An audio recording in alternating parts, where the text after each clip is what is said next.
Welcome to Markets Now. I'm Michelle Rook along with Darin Newsom, Senior Market Analyst with Barchart. And we're seeing mostly higher prices this morning, except for the cattle complex. And let's talk about the grain trade first of all, Darin. Soybeans kind of the leader here. Corn, I don't know if it's a follower, but both seem to be trading or maybe disappointed about some of these weekend rains. Yeah, it certainly seems to be what it looks like, and I think you're right when you say corn's probably a follower overnight through early Monday morning. The bulk of the rally did seem to come initially from the soybean market, and it's always interesting this time of year. We can watch what happens on Friday as markets trade forecasts going into the weekend, then Sunday night into Monday.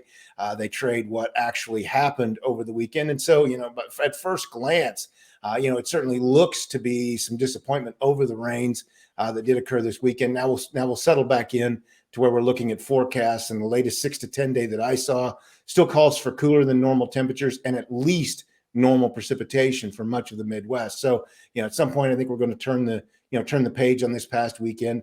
Overnight trade volume wasn't heavy. That's also something we have to keep an eye on. It wasn't one of those like we've seen recently where all the traders were anxious to get back into the market Sunday night. This didn't seem to be the case this time around. Okay, so is the sense right now that this crop is at least stabilized for the time being, especially when you see what's happened now with the fund community kind of coming in and taking a lot of that length back out of the corn market? Yeah, that was interesting. Last Friday's CFTCs for positions as of Tuesday, July 4th, showed non-commercial traders reduced their net long in corn by 67,000 contracts or something like that. And 40 some thousand of that was new short positions being added. So, this is different than if it had just been long liquidation. When they're adding new shorts, it means they are indeed growing more comfortable. Maybe not with, who knows what the supply is actually going to be. Maybe we have more acres, and certainly looks like weather's been beneficial. But I think demand is still a key issue. We're just not seeing that much of an upswing in demand. And again, if we look at all three legs of domestic demand heading into the next marketing year, I think there's serious question marks on all three of them, being exports, ethanol, and feed.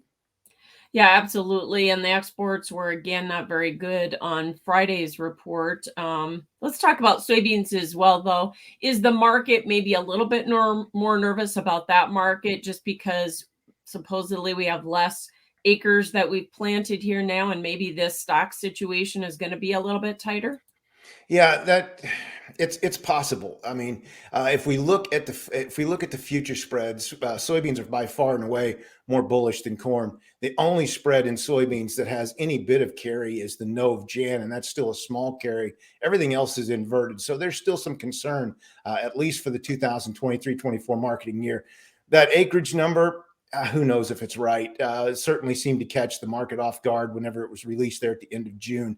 So I do think that's been a consideration. The market, while bullish fundamentally, I don't know if it's that bullish, 4 million acres less than last year bullish, but we'll see how it all plays out. Weather-wise, it still looks like, the long-term forecast is favorable for soybeans. Certainly looks like El Nino has moved in. And again, that would indicate that, yields should be better. And then it does come down to what was actually planted and what gets harvested. No doubt. Demand picture's just a little bit better there. And the products have certainly been driving this. At least the soybean Mhm. oil market has been very strong, hasn't it?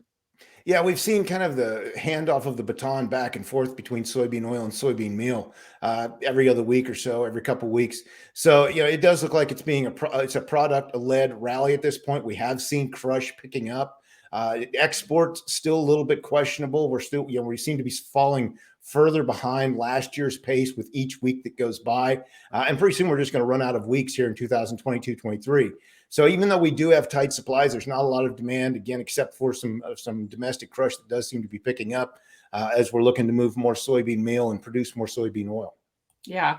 Brazil continues to be a pretty tough competitor for us with that big crop down there, doesn't it?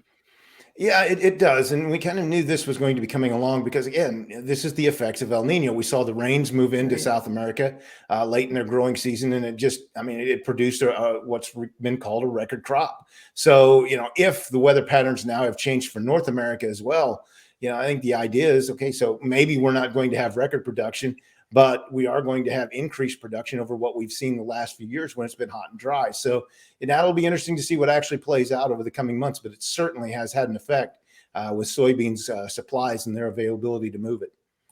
Soybeans always keeping an eye as well on what's going on with China, and they've been buying from Brazil, but our Mhm. relations with China have not been very good either. And obviously, we've had a meeting with Yellen over there. And what was your take on the outcome of that?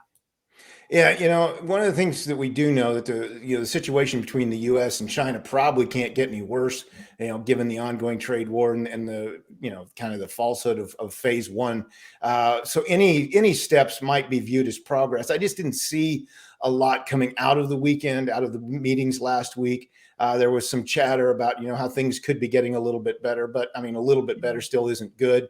And there's still a lot of room to move on both sides. So I don't see a lot happening. Maybe there's some algorithm buying based on the headlines alone. But as we get deeper into it, I just don't think much has changed. I think that's going to be a longer term problem. That's right. Well, we'll see if Secretary Yellen, in fact, can make any progress going forward. All right. What about this wheat market? Is wheat a follower of corn and soybeans this morning, or is it putting its own weather premium in here? Because things are not exactly peachy with the spring wheat crop right now. Yeah, I think it's trading on its own. We saw all three markets rally overnight, and then right before intermission, all three markets moved back into the red. Spring wheat did seem to find some buying overnight, and again, I think much of the U.S. northern plains missed out on the bigger part of the rain this past weekend. Now they are expected to get some more here over the next couple of days, so we'll see if that starts weighing on the September contract. Fundamentally, the Chicago market remains the most bearish of the three.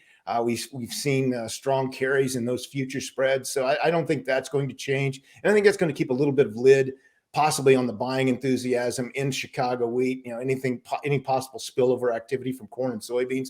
In Kansas City, we've seen the market react to news of the yields just aren't there. Then all of a sudden it just turns around like last Friday and falls flat. So we'll see what direction the commercial traders want to take it next. I mean, if they're doing some hedging, or if they just stay out of the market for now and give it some room to the upside. Yeah. So we had a big update on Friday in the cattle market. We're not seeing a lot of follow through this morning, I would assume, somewhat because of the corn market being up, Darren, or where do you see that market going right now?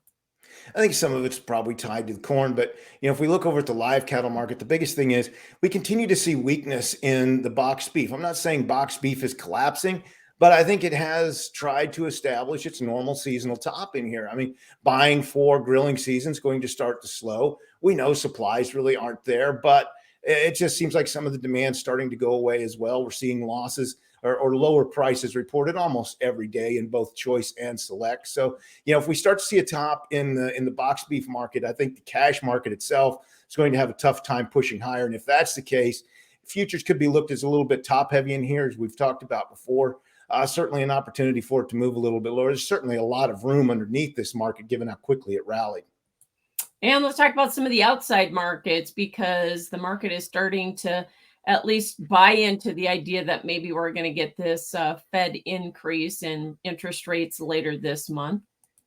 Yeah, I still like the fact that the Fed's out front running, its meetings by saying, look, this is what we talked about. This is what it looks like.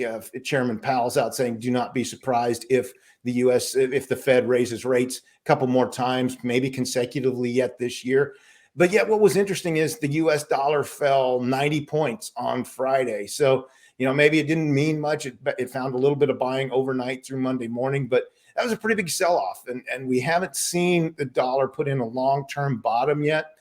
Maybe it will over the coming months, but it certainly hasn't yet, even though, again, we're talking about more interest rate hikes to come. All right.